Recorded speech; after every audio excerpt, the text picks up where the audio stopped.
Hello friends, நம்ம ஊரில் வந்துட்டு இப்போ நம்ம கேம்லாம் விளையாட போனால் கேம் சென்டர்லாம் போயிருப்போம் இல்லையா? அதே மாதிரி இங்கே கொரியாவில் பாட்டெல்லாம் பாட போகிறோன்னு வச்சுக்கோங்களேன். ஸோ நோரே பங்குன்னு ஒரு இடம் இருக்குது. நோரேனா பாடு, பங்னா ரூம். ஸோ பாட்டு பாடுறதுக்குன்ட்டு ஒரு செப்பரேட்டான ஒரு ரூம் மாதிரிலாம் இருக்கும் இங்கே. ஸோ இந்த சின்ன ரூம், இது ரொம்ப சின்ன ரூமாக தான் இருந்தது. ஸோ நாங்கள் 4 பேர் போயிருந்தேங்க ஃப்ரெண்ட்ஸோட.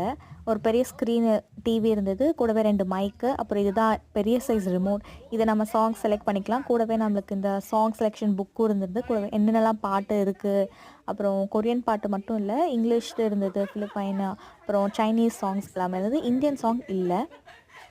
இது வந்துட்டு எவ்வளோனா லைக் 1001 நம்ம ரீசார்ஜ் பண்ணோன்னா 4 சாங்ஸ் பாடலாம். ஸோ அப்பப்போ நம்மளுக்கு எவ்வளோ சாங்ஸ் இப்போ அடிஷ்னலாக வேணும்னா நம்ம ரீசார்ஜ் பண்ணிக்கலாம். இங்கேயே அந்த ரூமுலேயே அந்த குட்டி பாக்ஸ் மாதிரி இருக்குது. ஸோ அந்த மிஷினில் ரீசார்ஜ் பண்ணிக்கலாம் நம்ம.